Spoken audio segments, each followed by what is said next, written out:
Hello learners, welcome back to my channel PSY Bangla. আজকে যে টপিকটা নিয়ে আমরা ডিসকাস করব সেটা সোশ্যাল সাইকোলজির একটা টপিক, যেটা হচ্ছে সোশ্যাল ইনফ্লুয়েন্স। সো আমার চ্যানেলে এর আগে সোশ্যাল সাইকোলজির কোনো ক্লাস হয়নি, তাই এটা ফার্স্ট ক্লাস যেখানে আমরা সোশ্যাল ইনফ্লুয়েন্স দিয়ে ক্লাসটা স্টার্ট করছি। তো জেনারেলি সোশ্যাল ইনফ্লুয়েন্স 3 রকমের হয়। আজকে যেটা আমরা বলবো সেটা হচ্ছে কনফর্মিটি। এরপরে আমরা কমপ্লায়েন্স আর ওবেডিয়েন্স এই দুটো কমপ্লিট করব।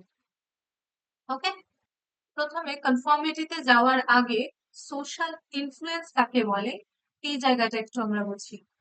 দেখুন, আমরা যে সোসাইটিতে বাস করি, অ্যাক্রস দ্য ওয়ার্ল্ড প্রতি জায়গার মানুষ, সেখানে কিছু নর্ম আছে, সোশ্যাল রুলস আছে, সেটা অনুযায়ী কিন্তু মানুষ সেখানে বসবাস করে। মানে প্রতিটা সিচুয়েশনের জন্য কিছু কিছু বিহেভিয়ার সেট করা থাকে, যার বাইরে যদি মানুষ ব্যবহার করে সেটা আমাদের কাছে ডিফারেন্ট লাগে। সো আমরা প্রতিটা বিহেভিয়ার, কোথায় কিরকম আচরণ করতে হয়, কোথায় কিরকম ড্রেস পরতে হয় ইত্যাদি যাবতীয় জিনিস আমরা কিন্তু সোসাইটি থেকে শিখি। তো আমরা ইনফ্লুয়েন্স হচ্ছি, শিখছি, সেরকম আচরণ করছি। তো এই রকম ইনফ্লুয়েন্স কিন্তু 3 রকমের হচ্ছে: কনফর্মিটি, কমপ্লায়েন্স আর ওবেডিয়েন্স। ওবেডিয়েন্স কথাটা দেখেই বুঝতে পারছো, সামনে থেকে কেউ একজন কমান্ড করছে, সেই অনুযায়ী ওবে করা হচ্ছে, এটা গেল ওবেডিয়েন্স। এরপর দেখো কনফর্মিটি কি। কনফর্মিটির যদি প্রপার একটা ডেফিনেশন দেখা যায়, তাহলে এটা হচ্ছে সোশ্যাল প্রেশার, যেটা আমাদেরকে পুশ করে সার্টেন ওয়েতে বিহেভ করতে। কেন সেরকম আমরা বিহেভ করছি? কারণ যাতে অন্যরা আমাদেরকে অ্যাকসেপ্ট করে।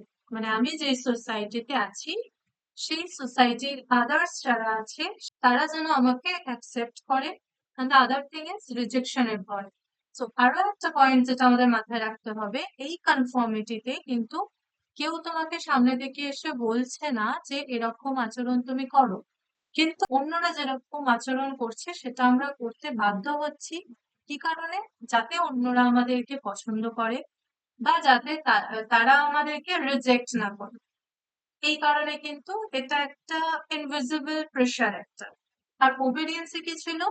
যেটাতে তোমাকে সামনে থেকে এসে বলা হচ্ছে যে সার্টেন ওয়েতে তুমি বিহেভ করো। আর কনফর্মিটিতে তোমাকে কিন্তু ডিরেক্ট কেউ অ্যাপ্রোচ করছে না, তবুও তুমি সেই বিহেভিয়ারটা অ্যাডায়ার করছো, কারণ তুমি চাও না যে যে সোসাইটিতে আছো, যে গ্রুপের সাথে আছো, তাদের দ্বারা তুমি রিজেক্ট হও। আর তুমি চাও যে তারা তোমাকে অ্যাকসেপ্ট করুক, পছন্দ করুক। ওকে, এটা ক্লিয়ার হয়েছে? এবার আসছি একটুখানি কমপ্লায়েন্সটা বলি। কনফর্মিটিতে যেরকম একদম প্রেশার নেই, আর ওবেডিয়েন্সে যেমন খুব প্রেশার রয়েছে, কমপ্লায়েন্সে কিন্তু সবটা মডারেট। মানে তোমাকে সামনে থেকে এসে অ্যাপ্রোচ করা হচ্ছে, কিন্তু তোমার উপর প্রেশার ক্রিয়েট করা হচ্ছে না। আমরা যখন কমপ্লায়েন্স করব তখন এই নিয়ে আমরা ডিটেলসে আলোচনা করব। আপাতত আমরা কনফর্মিটিতে ফোকাস করি, যেখানে আমরা সার্টেন ওয়েতে বিহেভ করছি, কিন্তু সেটার জন্য আমাদের কেউ সরাসরি প্রেশারাইজ করছে না। আমরা নিজে থেকে সেই প্রেশারটা ফিল করছি যাতে সেই পার্টিকুলার গ্রুপে আমাদেরকে অ্যাকসেপ্ট করা হয়, আর অর্থাৎ আমাদেরকে রিজেক্ট না করা হয়। So this is what conformity is. Conformity generally 2 রকমের হয়: নর্মেটিভ আর ইনফর্মেটিভ। নর্মেটিভ কনফর্মিটিটাকে আমরা বলি পাবলিক কনফর্মিটি। আচ্ছা দেখ, আমরা গ্রুপের দ্বারা ইনফ্লুয়েন্স হয়ে কোনো বিহেভিয়ার স্টার্ট করলাম। এই বিহেভিয়ারটা আমরা তখনই করছি যখন সেই গ্রুপ দ্বারা আমরা সারাউন্ডেড থাকছি। অর্থাৎ যখন সেই গ্রুপটার সাথে আমি থাকছি না, তখন কিন্তু সেই বিহেভিয়ারটা আমি আর কন্টিনিউ করছি না। ফর্মেটিভের ক্ষেত্রে আমরা যেটা করছি সেটা হচ্ছে অন্যের দ্বারা শেখা বিহেভিয়ারটাকে আমরা কিন্তু তারা প্রেজেন্স না থাকলেও কন্টিনিউ করে যাচ্ছি। সো গ্রুপের অ্যাবসেন্সেও কিন্তু সে ওই বিহেভিয়ারটা কন্টিনিউ করলো। এতদূর পর্যন্ত ক্লিয়ার হয়েছে তোমাদের? যদি কোথাও অসুবিধা থাকে তোমরা কিন্তু আমাকে কমেন্টে জানাতে পারো। আমি ডেফিনেটলি চেষ্টা করব তোমাদের সেই ডাউট গুলো ক্লিয়ার করা। যদি দরকার পড়ে আবার আমি ভিডিও বানাবো। ওকে, কনফার্মেটির একটা খুব ফেমাস এক্সপেরিমেন্ট করা হয়েছিল। সোলেমন আর্চ তিনি কন্ডাক্ট করেছিলেন। এটা একটা ক্লাসিক এক্সপেরিমেন্ট করা হয়েছিল 1951 সালে। এখানে দেখো একটা ছবি রয়েছে, এই ছবিটা দেখতে পাচ্ছ, এখানে একটা স্ক্রিন দেওয়া রয়েছে।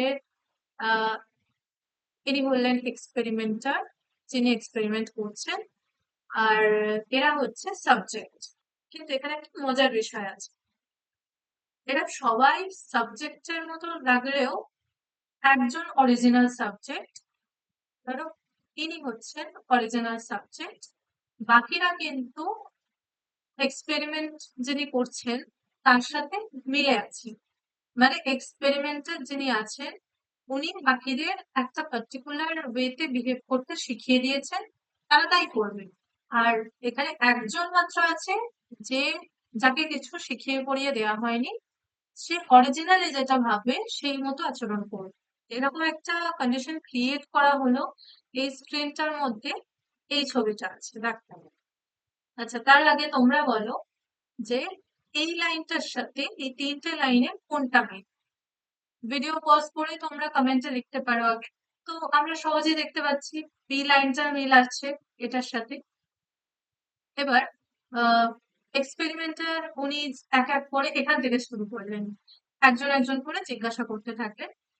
প্রত্যেকেই কিন্তু কেউ এ বললো, কেউ সি বললো, কেউই কিন্তু বি বললো না। তখন শেষে সবাইকে জিজ্ঞাসা করার পর শেষে যখন যে অরিজিনাল সাবজেক্ট ছিল তার কাছে যখন এলো, সেও কিন্তু এই বিটা বললো না। যদিও এটা খুব ক্লিয়ারলি দেখা যাচ্ছে যে আম, এটার সাথে বি লাইনটার মিল রয়েছে, তবুও কিন্তু সে বিটা বললো না। তাহলে এটা কেন হলো? এই এক্সপেরিমেন্টের দ্বারা জানা গেল যে ম্যাক্সিমাম লোক যদি সার্টেন ওয়েতে বিহেভ করে, সেটাকে অনেক সময় ঠিক ধরে নেওয়া হয়। তাহলে এই এক্সপেরিমেন্ট থেকে আমরা কনফার্মেটেড একটা ভিউ পেলাম। So that's it for the video. So thank you for watching. যদি ভিডিওটা হেল্পফুল হয়ে থাকে তাহলে অবশ্যই তোমরা লাইক, কমেন্ট এবং শেয়ার করো। আর নেক্সট কোন টপিকে তোমরা ভিডিও চাইছো সেটা আমাকে কমেন্টের মাধ্যমে জানাতে পারো। ওকে, টিল দেন বাই।